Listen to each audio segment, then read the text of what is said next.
Quand on vient de la banlieue de Dakar et qu'on a connu précarité et souvent absence totale de repères, on se doit d'être fort. La vie ne sonne pas toujours comme un slogan solidaire, un pour tous pour un.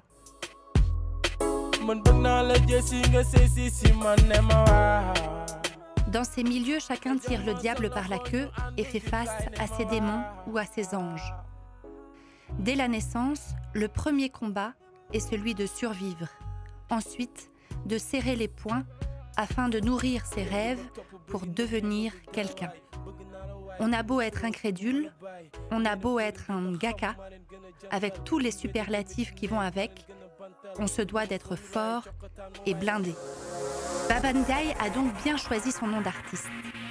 À travers le rap, son moyen d'expression préféré, il a su donner à sa vie, à sa communauté et aux jeunes des quartiers l'espoir d'une vie meilleure. Avec ses morceaux, l'homme ne crée pas seulement l'euphorie sur les réseaux sociaux, mais excite aussi les foules et fait la une des médias avec ses spectacles monstres. Seulement voilà, depuis le 18 décembre 2017, les unes des journaux ne sont pas toutes favorables aux jeunes rappeurs. Le rappeur Baba Ndiaye, alias Gaka Blindé, arrêté par la police avec plus de 5 millions de francs CFA de faux billets en coupure de 10 000 et 5 000 francs. Forcément, une nouvelle pareille ne peut que faire réagir. Je suis un peu sceptique par rapport à la vraie version des faits. En plus moom mënul ñàkk ci game bi quoi. li ko dal nii vraiment lu metti la. quel que soit nu mu mënti demee rek ñun ñu ngi ci ginnaawam. xaaruma ko woon quoi. moom ci ñun la bokk. Alors, comment l'un des rappeurs les plus talentueux de sa génération s'est retrouvé écroué dans une prison pour une affaire de faux billets. Dans ce reportage, nous avons tenté de retracer les faits, de comprendre les chefs d'accusation qui pèsent contre le rappeur et de découvrir comment les proches de Ngaka vivent son incarcération. Yeah! Yeah!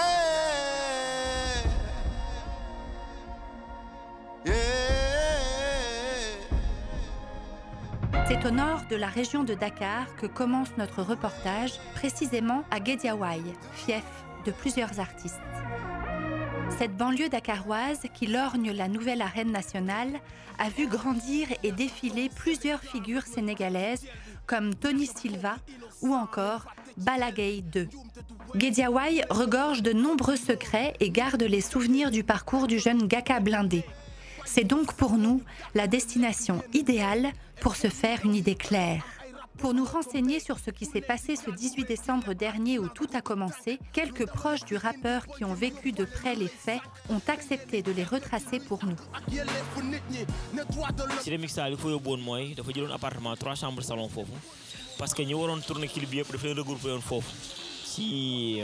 appartement bi. Ils étaient plus de 25 personnes. Ñu amoon disponible bi lundi le 18 à 17h ba mardi à 5h du matin lañu waroon quitter pour dem Saly. Donc ci guddi gi moo wooyee ma ñëw Cité Mixta indi ucha bi après bi sama gan yi demee ñuy ñibbi mun ma dafa soxla montre ma di ni ma dafa soxla ay dàll mocassin man leen comme yéen da ngeen dem Guédiawaye pour woto ji dañ jaar sama buntu gaal ma jox leen ko. Je lui ai dit boy bientôt 2h du matin va te coiffer. Il m'a dit ok nañ demaale. Je lui ai dit non mënuma ànd ak yow parce que instant yi gars yaa ngi commencé ñëw te bu ma demee bu ñu ma woowee on risque de s'embrouiller quoi bàyyi ma toog. C'est là où il est parti. bi ñëwee sama buntu gaale ñu dugg moom man ma gaare moom mu gaare Matadi wàcc ñu dugg ma koy jox dàll yi Matadi di ko joxaale montre Ngaka bi bi ñuy génnaat ci lañ yem ci auto police muy def ramasse naturellement comme patrouille man ma duggaat sama biir gaale police yi daw fekk ñu ci biir commencé bousculer waaye ci biti ngeen nekkoon parce que pour ñoom dëkkuñu foofu ma leen fii laa dëkk ñu commencé discuter tuuti da ngeen di dem du ngeen dem mag Matadi après ñoom ñu génn dem nag rek instant boobu noonu bi ñu génnee ñi ngi ci auto Ngaka di ko contrôler ci biti bi ñuy contrôler fekk ci auto bi ay photocopie billet de banque man bi ñu demee moom ci laa woo Ngaka di ko oo jotuma ko ma koy oo jotuma ko après c'est la pertinence ni kon donc policiers yi dañ ko yóbbu peut-être. Après à 2h30 il y a quelqu'un qui m'a appelé pour me dire Charwa ana Ngaka. Je lui ai dit que Ngaka dafa dem waxtu ji jëlaale ay yére mais mu ngi ñëw. La personne a raccroché. 1 minute après la même personne me rappelle pour me dire non Ngaka dégg naa dañ ko jàpp police Parcelles. Une nouvelle qui s'est bien vite propagée jusqu'aux oreilles de la famille de l'artiste, notamment de sa mère, ainsi qu'auprès des parents, des compagnons de Ngaka. bi ma xëyee ba ndékki ba noppi dama bëggoon a teel a dem marché ndax maman yooyu dafa fekkoon dama feebar jaayuma ma génn di dem marché sama rakku yaay woo ma téléphone ne ma foo nekk ma ne ko maa ngi nii di ñëw marché mu ne ma lan moo dal xale yi ma ne ko yan xale mu ne su ma nee la xale yi kay xam nga ne Ngaka laay wax te fu Ngaka amee problème Cheikh Sarr muy xës muy sécurité bi am na fa problème ma ne ko ah mu ne ma ne ko kon yow maa ngi ñëw marché noonu diggante bi su ma ko mënoon a lem ba egg ca moom naa egg ca moom parce que bis boobu jaaxle naa trop na xamaguma lan la bi ma demee ba marché ma teg sama peñe ndugguma ma jubal si palaasam mu ne ma Ngaka dañ ko xëy mënoot ko indi ko ci kër ñoom Xaadim Caam yaay Xaadim Caam moo ñëw ne Ngaka dañ ko mënoot indi ko ma ne ko mënoot ma yeewu jàpp julli toog defar ndékki bay war a xëy si fii ba solo ba pare bay toog ci saal bi di ndékki la Ngaka ñëw police yi ma laaj leen lan moo xew ñu ma maire fañ ma doon kilibé lañ ma jàppee nii laa ci am waaye boobu fekk na sax xanaa dem sa jàngi du koy attendre foofu di ko enquête ma daanu fa di jooy après ñu daal may tey yëkkati ma jóg toog ma ne lan la mu ne ma moom garaawul maire lii garaawul lii day jeex léegi ma daal di génn dem toog defe ne rek pour que dañ ko war a bàyyi rek ma ànd ak moom ñibbisiwaat si kër gi noonu la affaire bi demee. Depuis son arrestation, Ngaka Blindé et ses compagnons ont toujours gardé la même ligne de défense, celle-là même qu'ils vont présenter au commissaire des Parcelles Assainies. Comme man bousculé naa ak police yi mënu ma woon dem police ma yebal sama soxna mu dem moom ak Matadi bi ñu demee ñu commencé intervention ñu ne ñu noonu foog ngeen xaar ba suba parce que dañu fekk ay photocopie billet de banque ci oto bi donc man à 8h30 ma dem police bi ma demee pour def déposition témoignage par rapport à ce qui s'est passé ñu ni foofu noonu kenn déglu fa kenn instant boobu noonu ñi nekkoon cité Mexita 25 personnes yi waroon bokk ci tournage clip bi dañ xëy le matin ñëw police pour def ñoom aussi déposition mais foofu malheureusement kenn déglu fa kenn donc témoignage bi ñu njëkk a def ñu ngi ko def le 22 janvier man maa ko njëkk a def ci juge d'instruction bi maa dem pour def sama déposition ci moom mu déglu ma ñaan ko aussi mu déglu Matadi bi nga xam si moom Ngaka ñoo àndoon moment yi ñu jógee Guédiawaye parce que man boobu ànduma ak Ngaka ñoo ànd ñoom ñaar Guédiawaye ba Mixta ma ne ko mu dégluwaale Matadi ñu ngi ko déglu le 9 février ma ne ko mu dégluwaale aussi benn gars am tudd Charba Omar Sow moom moo nekkoon administrateur groupe WhatsApp bi. Pour donner du poids à leur argumentaire, les proches de Ngaka n'ont jamais manqué de preuves, du moins si l'on se fie à leurs témoignages. D'après eux, les billets saisis auprès du rappeur étaient destinés à la réalisation d'un clip. Je peux vous dire que j'ai toutes les preuves nécessaires pour montrer carrément qu'on était dans notre cadre professionnel. J'ai des échanges de mails avec le réalisateur et j'ai même le mail que Ngaka Blindé m'a envoyé concernant le synopsis. Parce que dans ce synopsis aussi, il y avait des choses qu'on devrait enlever. Parce que le réalisateur était dans le synopsis. C'est à toi aussi de voir les choses qui te conviennent ou qui ne te conviennent pas. Young Fresh, réalisateur de la vidéo, et les autres acteurs livrent donc leur version des faits. En fait, le clip à la base, c'était, il avait fait un morceau qui s'appelait J'ai de l'argent, argent, ma femme et maison. L'histoire, le scénario du clip, en fait, c'était un gars qui était dans son ghetto, qui était posé, et du jour au lendemain, il a percé. Donc, qu'est-ce qu'il a fait? Il a amené ses parents, sa mère. C'est pour ça que je dis argent, ma femme et maman. Tu vois, donc il a amené sa mère, il les a sortis du ghetto. Par la suite, mon scénario, il y a pas boo xam ne da nga am xaalis mais sa doom day nekk blowman day nekk koo xam ne day génn guddi gi di yàq xaalis. loolu waral mu contacté ma si clip vidéo bu muy def ne ma dafa am benn clip bu muy tourné bëggoon nga tourné ci yow ak Kouthia ma jox ko sama accord Kouthia aussi jox ko accord am ba jour boobu nga xam dañu war a tourné ci guddi gi rek mujj nañ déggante bu ne ma suba dañuy dem tourné ji à Mbour Saly ma ne ko exactement fan la mu ne ma non yow comme yaa ngi suñu téléphone rek dañuy déggante rek parce que benn gàlle lañ jël foofu explique ma quoi bon comme man aussi moom xam na ne man je suis un peu professionnel ci liggéey man du soxla sax nga ma wax yenn détails yi boo ma waxee li nga soxla dans l'ensemble rek jour boobu sama moto laa yóbbu woon sax mais li mbiru yàlla di def maa ngi jógee yëmbal jël sama moto jël sac bi def ci sama yére yi ma war a sol pour clip bi ma fàtte sac bi sama gàlle ma dawal sama moto ba Kër Massar sama xel ne yër si bagage yi ma ne oh soldat de warul dem guerre yóbbul armam maa ngi dem tourné ji clip mais sama yére yi moo war a sol nekk dama ko fàtte ma tourné waat ñëwaat ba yëmbal jëlaat sac bi nekk boobu xam naa ay misaal la yu ma yàlla di woon rek ne ma sa yoon bii ngay dem du egg. Tout était donc prévu entre le réalisateur et le rappeur afin que des billets de banque soient utilisés pour quelques scènes du clip.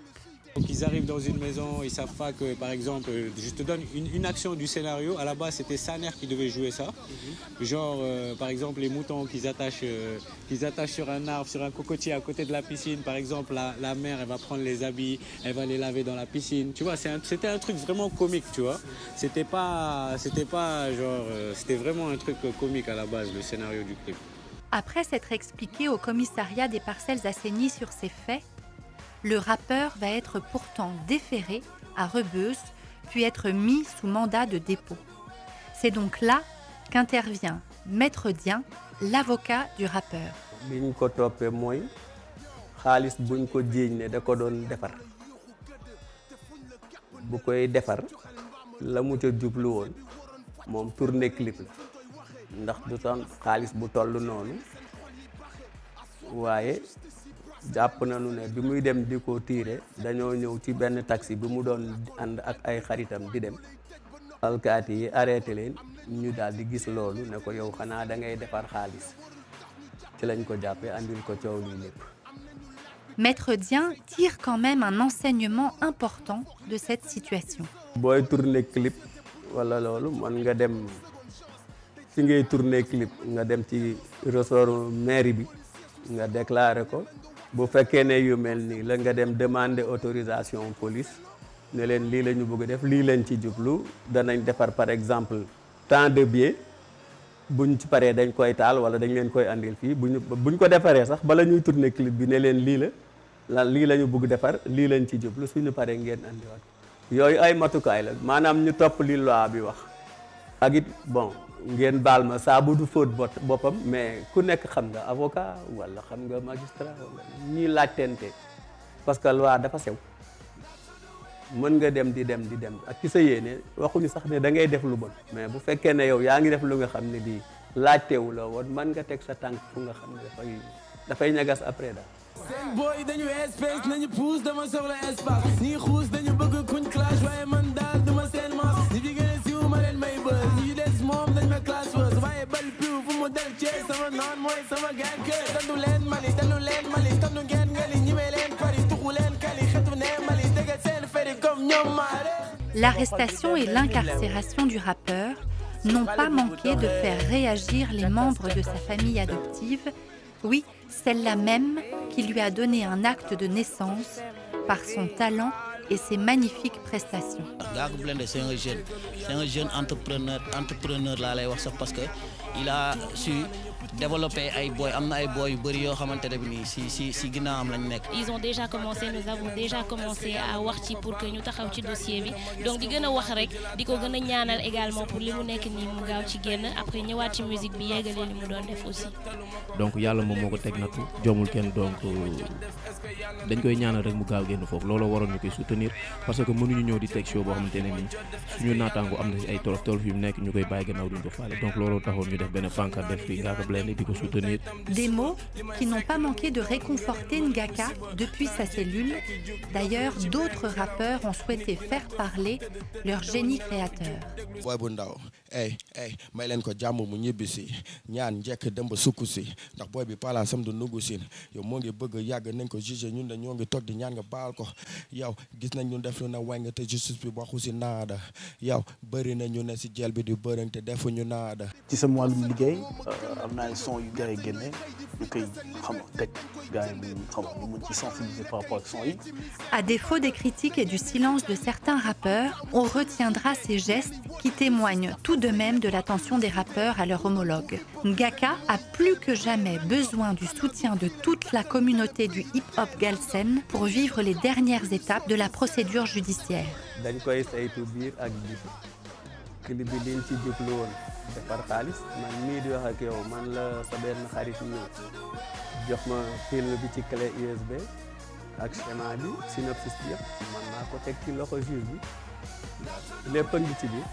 loolu nag moo tax ak déclaration xaritam yi ak preuve yi élément de preuve yi ñu am à charge à décharge yëpp ñu boole leen teg ko loolu mooy andi muy yéexaay mooy yéexaay bi nag ñi ci bokkul